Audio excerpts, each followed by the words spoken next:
नमस्कार, आप सभी का एक बार फिर से स्वागत है हमारे चैनल भक्ति ज्ञान में।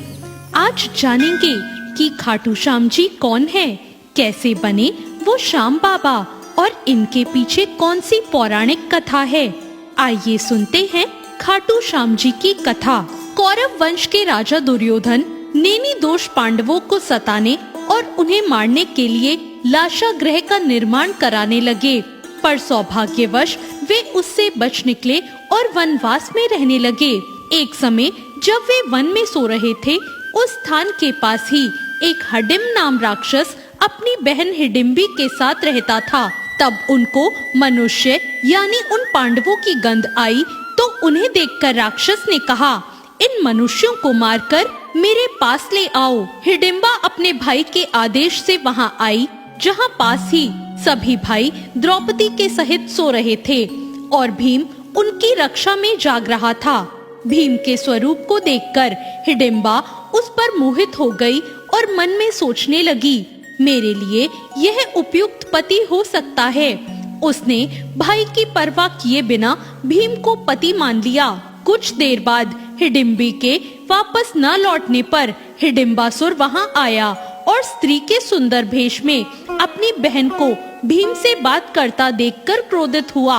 तत्पश्चात हिडिम्बी के अनुनय विनय से माता कुंती व युधिष्ठिर के निर्णय से दोनों का गंधर्व विवाह हुआ।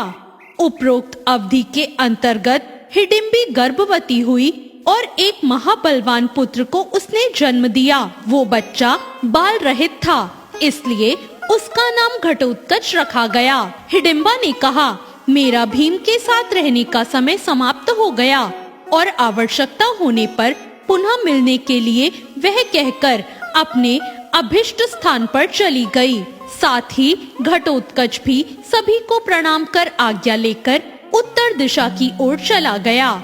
जल्द ही श्री कृष्ण के कहने पर मणिपुर में मरु दैत्य की लड़की कामकंटका से गंधर्व विवाह हुआ।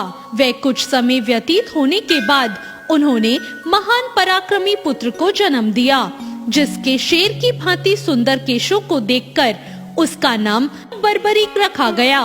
बल की प्राप्ति के लिए उसने देवियों की निरंतर आराधना करके तीनों लोकों में किसी में ऐसा दुर्लभ अतुलनीय बल का वरदान मांग लिया और देवियों ने बर्बरीक को कुछ समय वहीं निवास करने के लिए कहा और कहा कि एक विजय नामक ब्राह्मण आएंगे, उनके संग तुम्हारा और अधिक कल्याण होगा।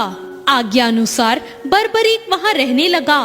तब मगध देश के विजय नामक ब्राह्मण वहां आए और 7 शिवलिंगों की पूजा की, साथ ही विद्या की सफलता के लिए देवियों की पूजा की। ब्राह्मण को स्वप्न में आकर कहा कि सिद्ध माता के सामने आंगन में साधना करो, बर्बरीक तुम्हारी सहायता करेगा। ब्राह्मण के आदेश से बर्बरीक ने साधना में विघ्न डालने वाले सभी राक्षसों को यमलोक भेज दिया।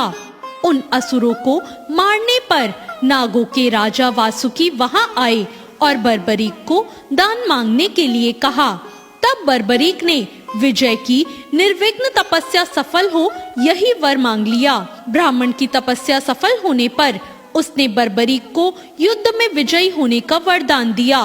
तत्पश्चात विजय को देवताओं ने सिद्ध शौर्य प्रदान किया।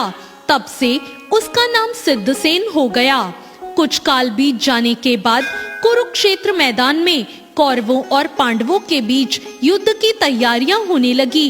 इस अवसर पर बर्बरीक भी अपने तेज नीले घोड़े पर सवार होकर आ रहे थे। तब रास्ते में भगवान श्री कृष्ण बर्बरीक की परीक्षा लेने के लिए ब्राह्मण के भेष में उनके पास पहुँचे। भगवान ने बर्बरीक की मन की बात जानने के लिए उनसे कहा, तुम किसकी ओर से युद्ध करने आए हो? तब बर्बरीक ने कहा, जो कमजोर पक्ष होगा उसकी ओर से मैं युद्ध लड़ूंगा। भगवान ने बर्बरीक से कहा कि तुम 3 बाणों से सारी सेना को कैसे नष्ट कर सकते हो? तब बर्बरीक ने कहा कि सामने वाले पीपल वृक्ष के सभी पत्ते एक बाण से ही निशान हो जाएं और दूसरा उसे भेद देगा। भगवान श्री कृष्ण ने मुट्ठी व पैर के नीचे 2 पत्ते छिपा लिए। तब देखते ही देखते एक बाण से क्षण भर में ही सभी पत्ते बिंद गए। तब श्री कृष्ण ने वास्तव में देखा कि यह एक ही बार में सबको यमलोक भेज देगा। तब ब्राह्मण बने श्री कृष्ण ने बर्बरीक से याचना की। तब बर्बरीक ने कहा, हे ब्राह्मण, क्या चाहते हो? तब श्री कृष्ण ने कहा कि क्या सबूत है, मैं जो मांगूंगा वो मुझे मिल जाएगा। तब बर्बरीक ने कहा, जब वचन की बात है तो तुम प्राण भी मांगोगे तो मिल जाएंगे। तो ब्राह्मण के भेष में नटवर बोले, मुझे तुम्हारा शीश का दान चाहिए।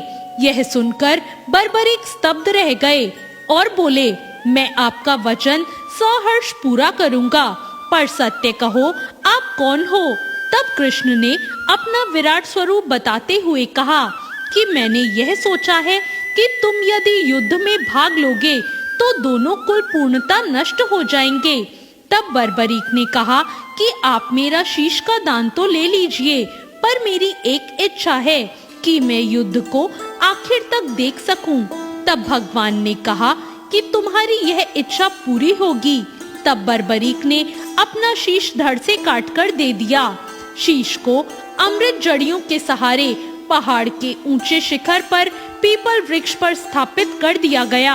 18 दिन तक चले युद्ध में पांडवों को विजय प्राप्त हुई, साथ ही उन्हें अपनी जीत पर घमंड हो गया। तब श्री कृष्ण उन सबको लेकर वहां पहुँचे जहां बर्बरीक का सिर स्थापित था। बर्बरीक के सामने पांडव अपनी अपनी वीरता का बखान करने लगे। तब बर्बरीक के सिर ने कहा कि आप सबका घमंड करना व्यर्थ है। जीत श्री कृष्ण की नीतिज्ञ से ही मिली है। मुझे तो इस युद्ध में श्री कृष्ण का सुदर्शन चक्र चलता ही नजर आया था। इसके बाद बर्बरीक चुप हो गए।